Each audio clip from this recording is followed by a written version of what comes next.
사복음서는 예수님이 설교하신 내용들이 자세하게 기록되어 있습니다. 그러므로 매일매일 사복음서를 읽음으로 말미암아 예수님의 설교를 들을 수가 있습니다. 많은 사람들이 세상에 나온 테이프에 의존하고 있지만은 성경에 의존하면은 그 몇 배의 복을 받습니다. 그러므로 꼭 성경을 항상 읽으시고 복받는 시간 되시기 바랍니다. 마가복음은 예수님이 이 땅에 오셔서 계속해서 죄인들을 불러놓고 일하시는 모습을 볼 수가 있습니다. 그래서 마가복음에서 죄인을 부르러 왔다고 하는 말씀이 전체를 얘기하고 있죠. 마가복음 우리가 보기 전에 먼저 하나님께 기도하면서 시작합니다. 아버지 하나님 감사합니다. 하나님께서 우리에게 말씀을 주셔서 오늘도 영의 양식을 통하여 살 수 있도록 축복해 주시니 감사합니다. 아버지, 이 양식이 점점 더 우리 속에 풍성하여 하나님의 사랑으로 가득 차게 도와주시고 아버지의 생명의 삶을 끊임없이 할 수 있도록 축복해 주옵소서. 이 시간에 들려지는 말씀이 다 나에게 대한, 우리 각자에 대한 말씀으로 받아들일 수 있게 도와주시고 그러므로 하나님의 큰 축복이 넘치는 시간 되게 인도하여 주옵소서. 감사할 때 예수님을 기도합니다. 아멘. 마가복음 2장 보시면은 수일 후에 예수께서 다시 가버나움에 들어가시니 집에 계신 소문을 들린지라 많은 사람이 모여서 문 앞에라도 용신할 수 없게 되었는데 예수께서 저에게 도를 말씀하시더라. 하나님 말씀을 증거하시면서 병든 자가 오면은 고쳐줬습니다. 병든 자를 고치기 위해서 예수님 다닌 것은 아닙니다. 말씀을 증거할 때 병든 자가 왔기에 그분들을 고쳐준 것뿐입니다. 그분들을 고쳐준 이유도 우리가 요한복음 20장 31절 말씀에 기록한 것처럼 예수가 그리스도를 믿게 하기 위해서 이런 일을 하셨지 다른 일로 하지 않았습니다. 그러므로 예수님께서는 죄인들을 부르러 오셔서 그 죄인들이 해방을 받고 영생 얻는 길을 찾게 하는 것이 예수님의 목적입니다. 그래서 여기 보시는 대로 전부 사람들이 모였는데 물론 병자들도 많이 모였겠죠. 그러나 3절에 보시면은 사람들이 한 중풍병자를 네 사람에게 메어가지고 예수께로 올세 무리를 인하여 예수께 데려갈 수 없으므로 그 계신 곳에 지붕을 뜯어 구멍을 내고 중풍병자의 누운 상을 달아내리니 그렇습니다. 중풍병자가 지금 네 사람을 통해서 운반되어서 왔지만은 그 주위가 너무나 복잡하고 사람들이 너무 많기 때문에 도저히 들어갈 수가 없었기 때문에 할 수 없이 지붕에 올라가 가지고 지붕을 뚫고 이 중병자를 내려오는 모습입니다. 이스라엘 사람들이 그 집을 보게 되면 대개 위에 이렇게 옥상으로 되어 있습니다. 이렇게 지붕이 아니고 넓적하게 되어 있고 또 거기에 다른 또 이제 여러 가지 나무나 이런 그 숲이나 이런 것을 또 이어서 지붕을 만들 수도 있습니다. 여러 가지로 그렇게 만들었기 때문에 쉽게 뚫고 들어갈 수 있는 그런 지붕입니다. 그래서 여기 보면은 사람들이 많기 때문에 도저히 들어갈 수 없어서 하다못해서 지붕을 뚫고 들어갔습니다. 그런데 5절에 보시면은 예수께서 저희 믿음을 보시고 중병자에게 이르시되 소자야 네 죄 사함 받았느니라 하시니 여기서 이 믿음의 중병자가 떠내려올 때 예수님께서 첫 번째 하신 말씀이 병을 고쳐주었는데 어떻게 고쳤냐면 죄를 사하는 걸 고쳤습니다. 죄는 곧 병을 가져옵니다. 모든 죄가 인생의 문제를 가져옵니다. 죄가 전부 우리에게 문제를 가져오죠. 그러므로 이 문제 해결의 열쇠는 죄사함이 있습니다. 죄사함 받아야 병도 낫게 되고 죄사함 받아야 우리가 영생도 얻게 되고 죄사함 받아야 우리 생애의 모든 일들이 행복으로 바뀌기 때문에 여기서 중병자에게 죄사함을 이제 주시는데 그 중병자가 죄로 인해서 그런 병이 드는 것을 분명히 말하고 있죠. 그런데 이 죄로 병들었다는 것은 우리가 얼마든지 성경을 통해서 말씀할 수가 있습니다. 시편 103편의 3절에 보시는 대로 죄를 사하고 그 다음에 병을 고치고 그 다음에 영생을 줬습니다. 죄 문제가 먼저 해결돼야 되죠. 그리고 죄 때문에 모든 것이 일어나는 것입니다. 우리 창세기 2장에도 보시면은 쭉 하나님께서 우리를 창조하신 다음에 3장에 들어가가지고 죄를 지었죠. 죄를 지음으로 말미암아 3장 16절부터 10절, 18절, 19절 보시면은 거기에 죄 때문에 여자들은 아이를 낳는 그러한 해산의 고통을 받았고, 또 남자들은 또 음식을 얻기 위해서, 농사 짓기 위해서 땀을 흘려서 농사를 지어야 살게 됐어요. 왜? 땅이 똑같이 저주받았습니다. 죄가 들어옴으로 땅도 저주받았습니다. 그래서 땅에서는 엉겅퀴와 가시덤불이 나게 되고, 그 땅에서 열심으로 사람이 땀을 흘려서 일을 해야만 살게 되고, 산 다음에는 그것으로 또 헐고 돌아가는 그러한 것이 기록되어 있습니다. 그래서 죄 때문에 전부 문제가 생겼습니다. 죄가 있음으로 말미암아 마태복음 10장 36절에도 보시면 부부간에 원수가 생기고 집안식과 원수가 생겼습니다. 전부 원수가 된 이유가 죄 때문이었죠. 그래서 시어머니와 며느리와 또 부모와 자녀와 그리고 남편과 아내가 원수가 되었다는 것을 기록했습니다. 이것이 죄 때문이었죠. 죄 때문에 전부. 그래서 죄만 사게 되면 땅도 고침받는다는 역대하 7장 4절을 보시면 우리의 죄가 용서받게 되면 땅도 고침받는다였습니다. 그러므로 이 죄가 용서받으면 우리는 우리의 사는 환경이 달라지게 돼요. 내가 죄사함 받게 되면, 우리가 사도행전 16장 30절을 보시면 주 예수를 믿으라 그리하면 너와 네 집이 구원 얻으라 했습니다. 우리 한 사람이 예수를 믿음으로 말미암아 그 집안 식구가 구원받는 것과 똑같이 한 사람이 죄사함 받는 그러한 축복의 사람이 되면 그 주의 사람들이 죄사함 받게 되고, 내 사업처와 직장에서 평강이 임하게 되고 내가 하는 일에 복이 오게 되는 것입니다. 내가 가는 곳에. 그래서 죄사함이 첫째죠. 예수님께서 오신 것도 죄를 사주셔서 오신 것이지 다른 목적으로 오신 것이 아닙니다. 죄사함을 주셔서 우리에게 축복을 주려는 것입니다. 그러므로 여기도 보면 예수께서 저희 믿음을 보시고 중병자에게 이르시되 소자야 네 죄 사함을 받았느니라 하시니, 어떤 서기관들이 거기 앉아서 마음에 언언하기를 이 사람이 어찌 이렇게 말하는가, 참나무다. 오직 하나님 한 분 외에는 누가 너희 죄를 사하겠느냐. 서기관이나 바리새인들이나 장로들이라는 사람들은 하나님 말씀을 잘 아는 사람들입니다. 그래서 아주 하나님 말씀 잘 알고 하나님 위에는 누가 죄를 사할 수 있느냐 하고 큰 소리로 얘기합니다. 오직 하나님 한 분 외에는 누가 너희 죄를 사하겠느냐 하는 것이 자기 속사람으로 얘기하지만 그 생각은 큰 소리로 자기가 자만 속에서 생각을 한 것입니다. 그 생각을 이미 예수님께서 아시고 말씀하시기를, 여기 보면 저희가 속으로 이렇게 의논하는 줄을 예수께서 곧 중심에 아시고 이르시되 어찌하여 이것을 마음에 의논하느냐. 중병자에게 네 죄사함을 받았느니라 하는 이 말과 일어나 네 상을 가지고 걸어가라 하는 말이 어느 것이 쉽겠느냐. 예수님께서 여기서 그들의 생각을 알고 하나님 위에는 누가 죄사함을 주는데 이렇게 죄사함을 받았느냐, 큰 소리로 이렇게 얘기하느냐. 그렇게 하면서 그렇게 마음속으로 가지고 있을 때 예수님께서는 이렇게 질문합니다. 여기 중병자에 대해 죄사함을 받고 그런 말과 그리고 내가 걸어가라는 말, 중병자에 걸어가는 말과 어느 것이 쉽겠느냐.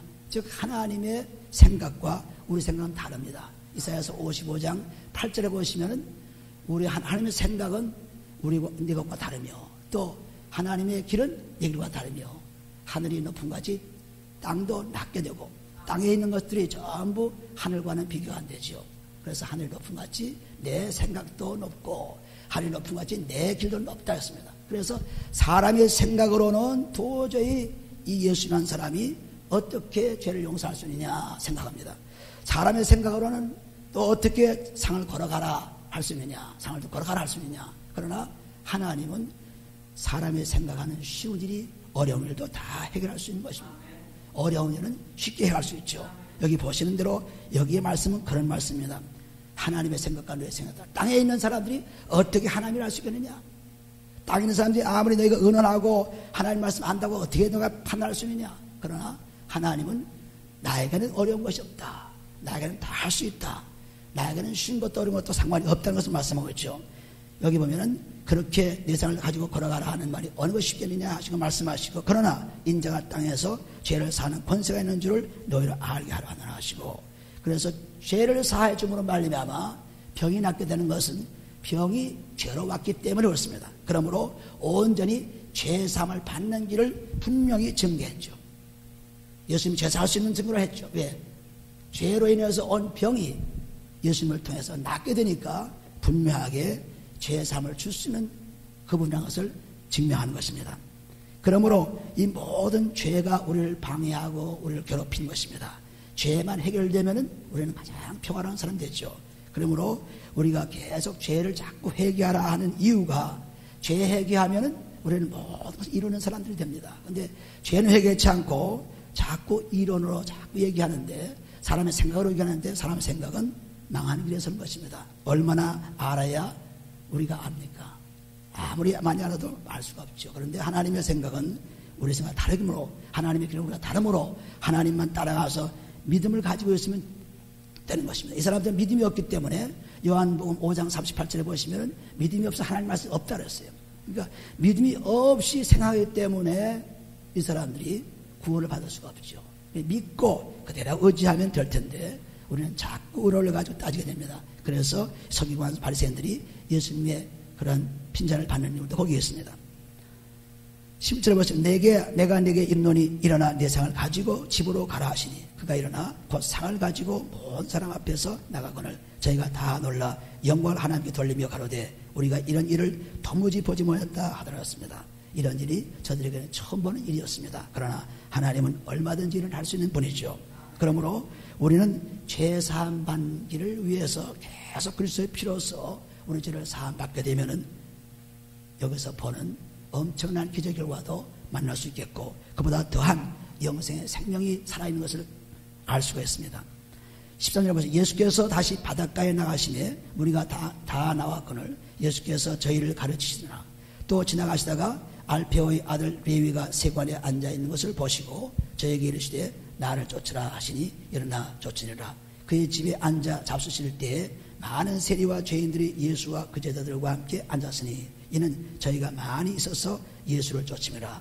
여기도 예수님께서 죄인들과 함께 세상에서 참 핍박을 받고 어려운 사람들 이런 사람들 함께 있었습니다. 바리새인의 서기관들이 예수께서 죄인과 세리들과 함께 잡수시는 것을 보고 그 제자들에게 이르되 어찌하여 세리와 죄인들과 함께 먹는가 했습니다.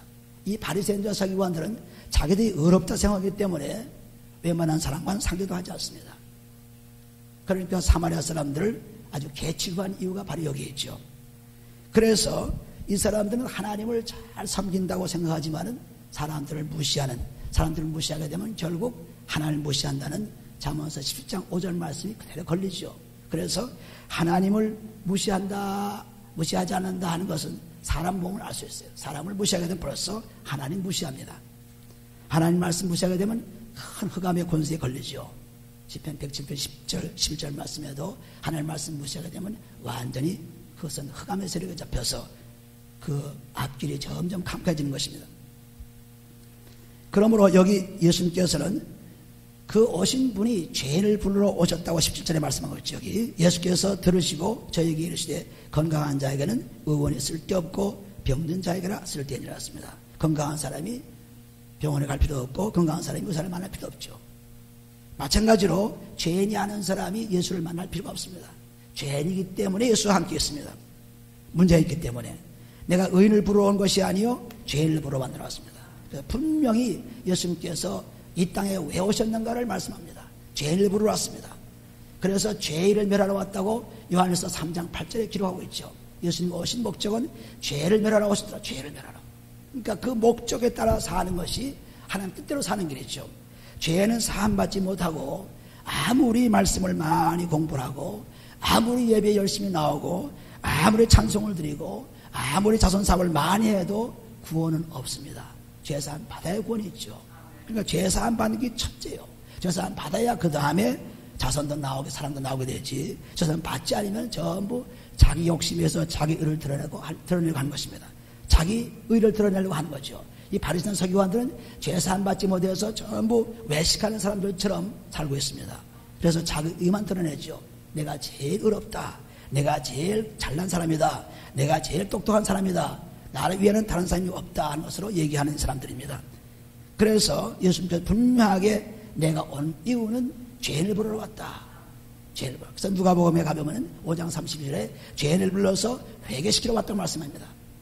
그래서 요한복음은 완전히 그 죄 회개한 것이 요한복음에 철저하게 기록되어 있죠. 18절에 요한의 제자들과 바리새인들이 금식하고 있는지라 혹이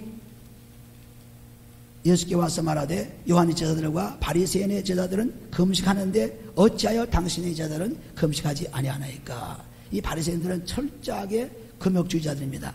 철저하게 법을 잘 지키는 사람들이에요. 그래서 일주일에 2번씩 금식하고 금식 잘하는 사람들이죠. 또 요한의 제자들도 금식합니다. 그런데 왜 예수님 제자들은 금식하지 않느냐 또 따집니다. 19절에 예수께서 저에게 이르시되 혼인집 손님들이 신랑과 함께 있을 때 금식할 수 있느냐, 신랑과 함께 있을 동안에는 금식할 수 없나니 이렇습니다. 이 말씀은 그 신랑과 함께 있을 때 가장 즐거운 때죠. 가장 즐거운 때에 금식하는 사람 별로 없죠.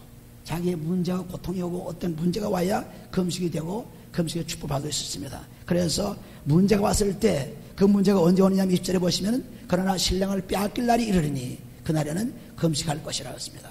그래서 예수님께서 십자가에 못 박히고 죽으시고 승천하신 뒤에는 이제는 계속 그리스도의 고난에 참여해야 되기 때문에 금식하지 않으면 안 되죠. 지금 예수님과 함께 있는 이때에는 신랑과 함께 있는 그분이 돼요. 신랑이 바로 예수, 그분과 함께 있기 때문에 그 즐거운 때는 즐거운 것을 즐기고 있는 것이지 지금 금식할 때가 아니다.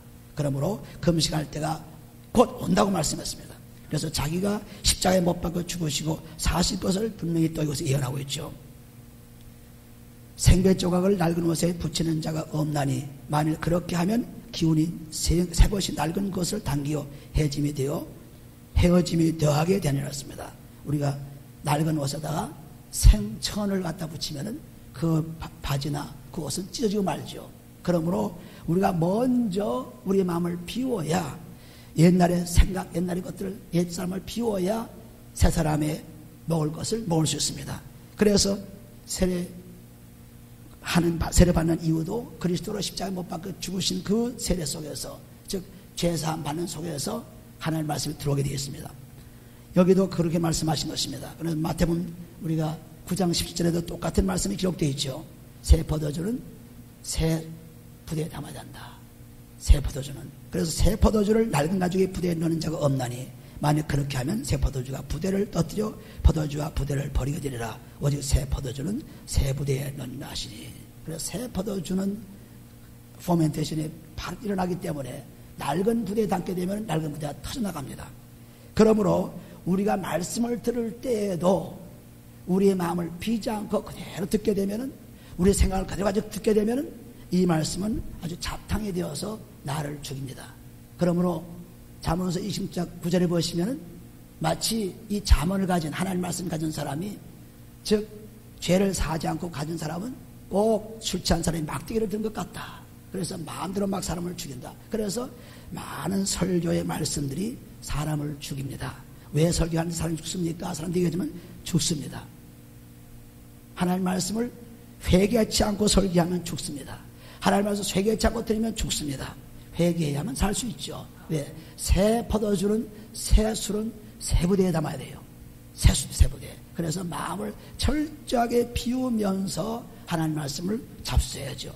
우리가 소화를 잘 시켜서 몸에 있는 모든 것을 다, 독소를 다 제거한 다음에 식사를 하는 사람과 그렇지 않은 사람과는 큰 차이죠. 그러므로 얼마든지 우리가 하나님 말씀 받을 수 있는데 속을 비워야 돼요. 이 비우는 일이 그리스도의 피로서 죄사함 받는 길입니다. 이것은 너무너무 중요한 것입니다. 왜? 중요하기 때문에 그분이 십자가에 못 박혀 죽으시고 사셨지. 중요하지 않다면 왜 3일 만에 죽고 사셨습니까? 분명하게 우리의 죄를 용서받기 위한 그러한 축복을 주신 것입니다. 그래서 그리스도의 선물은 그의 피예요. 에베소 4장 7절을 보시면 그리스도의 선물로 인해서 은혜를 받는다고 했습니다. 그리스도의 선물이 그 피입니다. 피를 받아야만 그 선물이 우리가 와서 우리를 하여금 영생하는 길을 열어주는 것입니다. 피가 없이는 안 돼요. 그러므로 우리가 지금 하나님 말씀 받을 때 언제든지 기도하고 내 몸을 깨끗이 몸감을 한 다음에 말씀 받아들이면 그 말씀이 나에게 소화가 잘 되어서 내게 영생에 사는 길로 달려가는 모습을 계속 경험할 수 있습니다.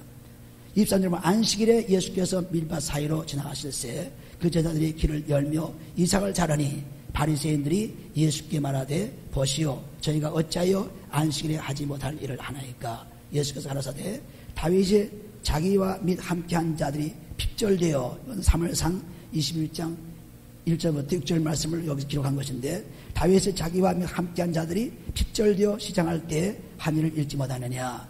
그가 아비야달 대제사장 때에 하나님의 전에 들어가서 제사장 외에는 먹지 못하는 진설병을 먹고 함께한 자들에게 주지 않았느냐. 제사장 아비야달이 다윗이 그 친구들과 아주 굶어서 지금 죽게 될 그런 환경에 와서 먹을 것을 달라 그럴 때 너희가 정말 성결한 사람들로 여자를 가까이 않았으면 내가 이 하나님 섬기는 제사장들만 먹는 이 음식을 너에게 주리라. 그래서 그 성전에 보관된 제사장 외에는 먹지 못하는 그러한 빵을 이 사람들에게 주어서 먹게 한 것은 모르냐. 그러니까 보세요. 이 성경을 많이 하는 사람들도, 성경을 잘한다는 사람들도 이렇게 모르고 있습니다. 하나님 무슨 말씀하는지. 저는 모르죠. 회개를 안기 때문에 모릅니다. 다 기록을 자기들의 서기관들이 하고 전부 쓰고 읽고 반납하지만은 몰라요. 왜냐하면 회개치 않으면 모릅니다. 눈에 안 보입니다. 귀에 안 들립니다. 마음이 완악해서. 그러므로 이렇게 제사장 위에는 먹을 수 없는 그런 빵도, 그런 떡도 이런 보통 사람들이 먹었거늘 그렇습니다. 그러므로 너희가 안식일에 딴 일을 한다, 뭐 한다 하는 것은 그 다음에 안식일에 대한 설명을 하기 위한 여기 말씀을 보게 되죠. 또 가라사대 안식일은 사람을 위해 있는 것이요 사람이 안식일을 위해 있는 것이 아니라 했습니다. 여기 아주 분명하게 말씀하십니다. 안식일은 사람을 위해서 있는 거지 우리가 안식일을 위해서 있는 것이 아닙니다. 우리가 뭐 지키려고 하고 뭐 그냥 뭐 노력으로 하려고 하고 뭐 이렇게 하는 것이 아니라 바로 여기 보면은 안식일의 주인은 누구라 그랬습니까? 안식일의 주인은 바로 그리스도라 그랬어요. 이 안식일이 뭡니까? 우리가 창세기 2장 3절에 보시게 되면은 안식일은 하나님께서 일주일 동안 6일 동안 창조하신 다음에 일을 쉬신 날이에요. 일을 쉬었습니다. 다 창조하니까 보기에 좋았더라 하면서 그 좋은 것을 이제는 창조를 다 끝내고 일을 쉬었어요. 일을 쉬고 즐거워한 날입니다. 즐거운 날이죠. 창조의 안식일이 그때부터 있은 것입니다. 그 다음에 보면 여호수아가 가나안 땅을 정복할 때 우리가 히브리서 3장 18절을 보시면 가나안 땅은 안식의 땅이라고 했습니다. 안식의 땅으로 너희가 간다고 했습니다. 가나안 땅이. 거기 가게 되면 이제 전쟁이 끝나고 평화가 이루어져서 거기에서 나는 음식과 거기에서 나는 것을 다 충분히 먹고 만족해서 사는 안식의 때가 오리라. 그래서 그 안식의 가나안 땅을 정복한 안식입니다. 땅의 정복이 안식이었어요. 그러나 불순종한 사람들은 그 안식에 들어갈 수 없다고 그랬죠. 자신 뜻은 광야에서 헤매며 죽었습니다. 그러므로 순종함으로 말미암아 안식에 들어갈 수 있는 것입니다. 안식에. 그래서 이 안식이라는 것이 이 안식일이 참 우리가 보게 되면은 굉장히 어려운 것 같고 이상같이 보이나 안식일은 너무 쉬워요. 골로새 2장 10절에 보시면 너희가 안식일이나 절기나 월삭이나 이런 것들을 가지고 얘기하지 말라. 그 중심은 실제는 누구냐면 그리스도라. 골로새 2장 10절이 나오고 있죠. 그러니까 안식일은 사람을 위해서 있는 것이지요. 우리가 안식일을 위해서 있는 것이 아니에요. 안식에 뭐 하지 못한다, 뭐 하라, 뭐 하지 못한다. 안식을 그 지킨다고 자기 마음의 안식은 전혀 없어요. 그런데 예수님께서는 창조의 안식일을 지나서 이제는 땅의 안식일을 지나서 그래도 안식은 없습니다. 그런데 예수님께서 오심으로 말미암아 안식이 있었죠. 그 안식이 마태복음 11장 28절에 수고하고 무거운 자들아 다 내게로 오라. 내가 널 쉬게 하였습니다. 그 쉬게 한 것은 일에서 쉬는 것이 아닙니다. 창조를 끝내고 쉬는 것이 아닙니다. 가나안 땅에 들어가서 쉬는 것이 아닙니다. 그 쉬는 것은 내 마음을 쉬는 것이다. 나는 마음이 온유하고 겸손하니 내 멍에를 베고 내게 배우라. 그러면 내 마음이 쉼을 얻으리라 했습니다. 마음의 쉼이 안식이래요. 안식일. 어떤 날짜가 중요하지 않습니다. 어떤 그런 행사가 중요하지 않습니다. 안식은 곧 내 마음의 쉼이에요. 우리가 안식일을 지킨다면서 마음에 갈등이 있고 불안하고 그냥 막 탐심이 있고 뭐 쩔쩔매면서 그냥 안식에 와서 앉아있으면 뭐예요? 무슨 안식이에요? 안식이 없죠. 날짜는 지키는지 몰라요. 마음에 안식이 없습니다. 많은 사람들이 안식일을 지킨다고 얘기하지만 마음에 안식이 없습니다. 마음에 평안이 없어요. 마음을 쉬게 하는 그리스도의 안식이 들어올 때 그것이 참 안식이요. 그 안식 그리스도가 오심으로 말미암아 영원한 안식으로 들어갑니다. 그래서 그 안식을 매주 경험하죠. 매일 경험하죠. 매일 안식을 경험합니다. 그런데 그 안식을 경험하지 못하고 자꾸 날짜만 따지니 한심한 일이죠. 그러므로 우리가 회개하고 죄사함 받으면 벌써 안식이 옵니다. 우리에게 평강이 임하기 시작하죠. 그러므로 교회 와서도 또 찬양을 불러도 말씀을 들어도 내 마음이 평안하고 이제 뭐 예배 끝나면 또 어디 가서 뭘 하리라, 예배 끝나면 또 이거 하리라, 뭐 집에 할 일이 뭐가 많은데 전부 안식이 없어요. 마음에 평안이 쉼이 없습니다. 이 안식은 곧 그리스도가 내 속에 들어온 안식이에요. 그래서 그리스도가 안식일의 주인이라 했습니다. 그러니까 우리가 안식일이 논란이 옛날에는 너무너무 심해서 안식일 때문에 죽이고 막 그냥 큰 논란이 벌어졌죠. 그 안식일을 가장 논란으로 지금 삼고 교파를 세운 교파가 안식교죠. 안식일을 안식교입니다. 그러니까 전부 이게 골로새 2장 10절만 봐도 딱 나오는데 10절마다 딱 나오는데 어떻게 그렇게 안식일을 논쟁하는지 알 수가 없어요. 그리스도를 모르기 때문에 논란이 벌어집니다. 그리스도를 모르면 전부 이 성경의 싸움이에요. 전부 다툼입니다. 그리스도를 모르면 내가 오르니 이렇지 않니 저렇지 않니 전부 또 싸움이에요. 그런데 그리스도를 알게 되면 내 안에 안식이 임함으로 말미암아 평안이 이루어지면서 정말 안식일 그것이 우리에게 오기 시작합니다. 매일매일이 안식일이죠. 그런데 왜 일주일 만에 한 번 모입니까? 우리가 그 안식일을 가진 사람들이 안식의 사람들이 모여서 서로 위로하고 더 귀해서 모인 것입니다. 그래서 부활주일이 안식일로 계속 지켜오는 이유가 바로 거기였죠. 그러나 부활주일 아니라도 어떤 주일이라도 어떤 날이라도 우리가 안식일로 지킬 수가 있죠. 그런데 우리는 꼭 날짜에 그냥 딱 묶여가지고 안식일 그 날짜에 그날은 뭐 아무것도 못해요. 그날은 못해. 근데 예수님께서는 안식일날 병도 고치고 예수님은 안식일날 이렇게 먹지 못하는 것도 먹게 되는 그런 것도 있고 전부 안식일날에 사람을 위한 일을 하는 것이지 안식일을 위한 일을 하지 않았습니다. 우리는 예수를 믿어도 어떤 형식이나 어떤 그 행사에 묶여 있어서는 안 돼요. 언제나 내 마음의 평안이 그리스도로 오는 것입니다. 그리스도로 와서 내 멍에는 쉽고 내 짐은 가벼우니라. 마태복음 11장 30절 말씀에 기록된 것처럼 그리스도의 십자가만 지게 되면 그것이 뭡니까? 죄사함 받는 길이죠. 그래서 비로소 죄사함 받기만 하면 마음의 평강이 옵니다. 그래서 악인은 평강이 없다. 이사야 48장 20절 말씀에 기록된 것이 악한 사람은 평강이 없습니다. 내가 평안이 없고 불안하고 갈등이 있으면 벌써 나는 악인입니다. 그런데 그것이 그리스도의 피로 씻겨나가서 내 마음이 평안하게만 하면 그 사람은 의인이에요. 안식을 지키는 사람들입니다.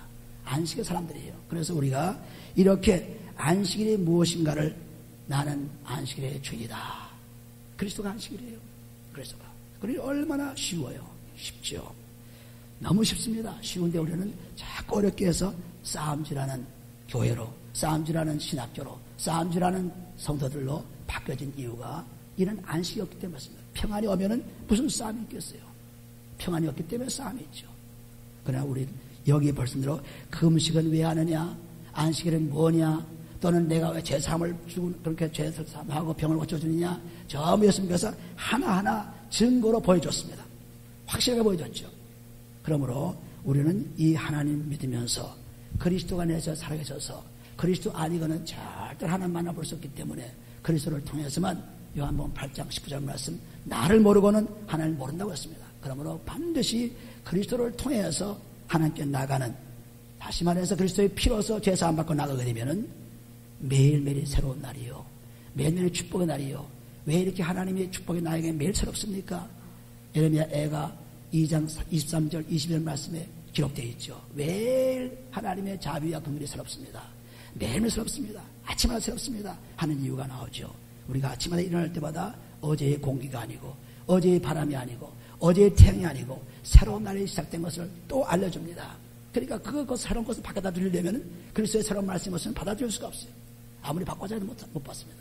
그러므로 우리가 말씀을 보아도 그리스도의 피로서 죄사함 받고 보면은 그렇지 않은 사람과는 큰 차를 가져오고 우리가 새 부대에 새수를 담는 축복을 누릴 수가 있습니다. 계속해서 꼭꼭 씹어서 말씀을 잡수시면 꼭꼭 읽어서 또박또박 읽어서 이 말씀이 내 속에 들어와 영향이 되기를 원합니다 하고 하면은 기도한 대로 이루어져요. 기도한 대로. 여러분들이 꼭 이 마가복음 말씀을 2장 짤막한 말씀이지만은 굉장한 하나님의 축복을 우리 주시는 말씀입니다. 그러므로 열심으로 다시 읽어서 하나님의 축복 받으시기를 예수님을 축원해 드립니다. 기도합니다. 아버지 하나님 감사합니다.